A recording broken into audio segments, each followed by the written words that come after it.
देखो दिल्ली में क्या बोलते हैं वो दिल्ली में वो गेट का नाम है ఇండియా గేట్ ఆ గేట్ పైన చూడండి పేర్లు ఈ స్వాతంత్ర సంగ్రామంలో పేర్లు అక్కడంతా లిఖించబడినాయి.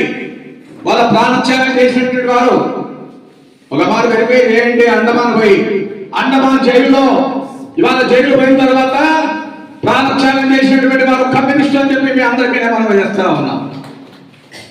ఈ దేశ స్వాతంత్రంలో అగ్రభాగంలో ఉన్నటువంటి పార్టీ భారతదేశంలో కష్టజీవులు శ్రమజీవులు రైతులు ఇవాళ 50 మంది ప్రజల తరఫున పోరాడినటువంటి పార్టీ భారత కమ్యూనిస్ట్ పార్టీ సిపిఐ పార్టీ ఇవాళ పుట్టడమే నిర్బంధంలో పుట్టి పెరిగినటువంటి పార్టీ.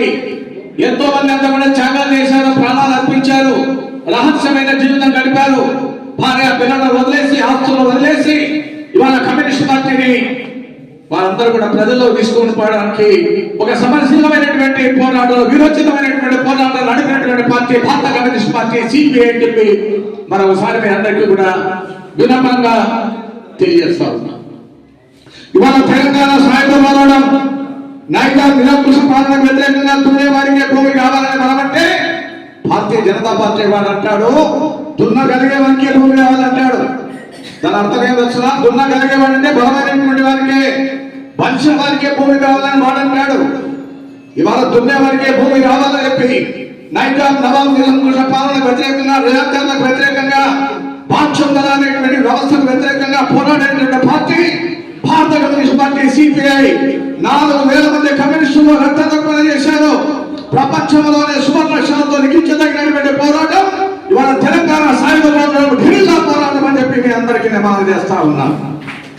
ఆ రకమైనటువంటి ఉద్యమం నడిపినటువంటి పార్టీ 10 లక్షల ఎకరాలు భూములు వచ్చారు. వెట్టి చాకిరీ రద్దయింది. అనేక రకాలైనటువంటి ఉద్యమాలు నడిపినటువంటి చరిత్ర కలిగినటువంటి పార్టీ సమరశీల పోరాటం వెళ్ళినటువంటి పార్టీ సిపిఐ.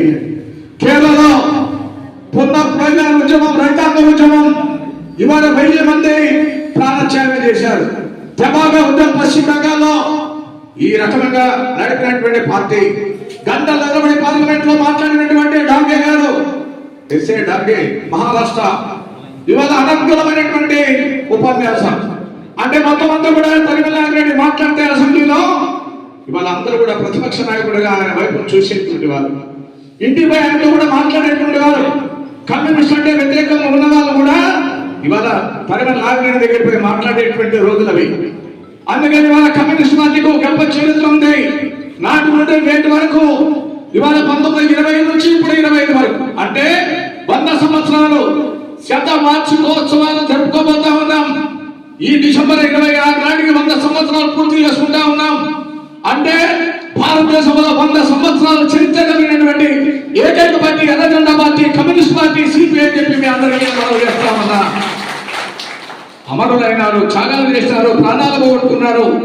కానీ ఇవాళ ఎర్ర జెండా ఇవాళ మనం అధికారంలో ఉన్నా లేకపోయినా కూడా ఇవాళ ఎర్ర జెండా రెపరెపలాడుతా ఉందంటే కష్టజీవులు ఉన్నంత కాలం, శ్రమ దోపిడీ ఉన్నంత కాలం, ఒక మనిషిని దోపిడీ చేసుకునేటువంటి ఉన్నంత కాలం, ఒక వర్గం మరో వర్గాన్ని దోపిడీ చేసుకునేటువంటి ఉన్నంత వరకు కమ్యూనిస్ట్ పార్టీ ఉంటుంది, ఎర్ర జెండా పార్టీ ఉంటుంది, రెపరెపలాడుతూ ఉంది.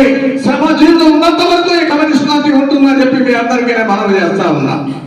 అందుకని మన కమ్యూనిస్ట్ పార్టీని మనమంతా మన పురస్కారాలపై వేసుకొని ప్రాణత్యాగం చేసినటువంటి వారు తుది శ్వాస వరకు పనిచేసినటువంటి నాయకులు ఐదుగురు సదాశివ గారు, నీలం రాజశేఖర రెడ్డి గారు, పరిమళ నాగిరెడ్డి గారు విప్లవంతాలు పోయినప్పటికీ కూడా వికే ఆదినారాయణ రెడ్డి గారు వారు ఏ లక్ష్యం కోసం ఏ ఆశయం కోసం పనిచేస్తారో ఇవాళ మన పైన బాధ్యత ఉంది.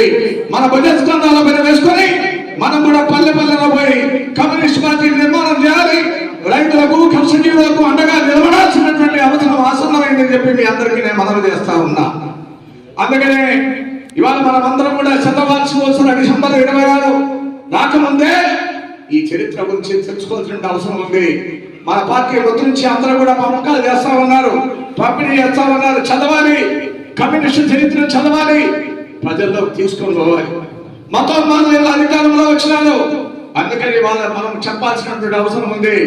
ఇవాళ రాష్ట్రంలో ఇవాళ సీనియర్ ముఖ్యమంత్రి అయినా, ఇవాళ మోస్ట్ ఇంటెలిజెంట్ చంద్రబాబు నాయుడు గారు అపారమైనటువంటి అనుభవం ఉన్నటువంటి రాజకీయ నాయకుడు వాళ్ళ అధికారంలో ఉంటా ఉన్నారు.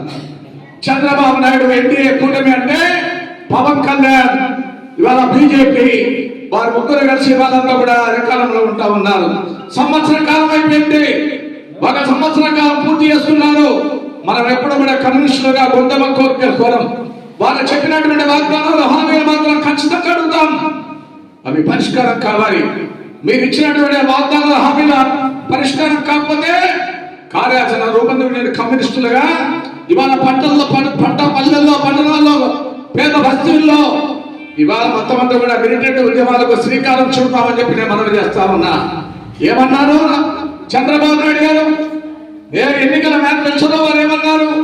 సూపర్ 6 పథకాల్లో భాగంగా అయ్యా మేము అధికారంలో వస్తే ఇవాళ కరెంట్ ఛార్జీలు తగ్గిస్తాం, మేము అధికారంలో వస్తే స్మార్ట్ మీటర్లు బిగించమని చెప్పారు. అందుకని మాట్లాడుతూ ఉన్నాం. చంద్రబాబు నాయుడు వరకు తీసుకొని పోండి. ఇవాళ సోషల్ మీడియా ద్వారా, ఎలక్ట్రానిక్ మీడియా ద్వారా, ప్రింట్ మీడియా ద్వారా ఈ ప్రభుత్వానికి వినపడాలి, కనపడాలి. ఆ రకమైనటువంటి పద్ధతిలో ఇక్కడ ఉన్నటువంటి కార్యకర్తలు ప్రయత్నం చేయాలి.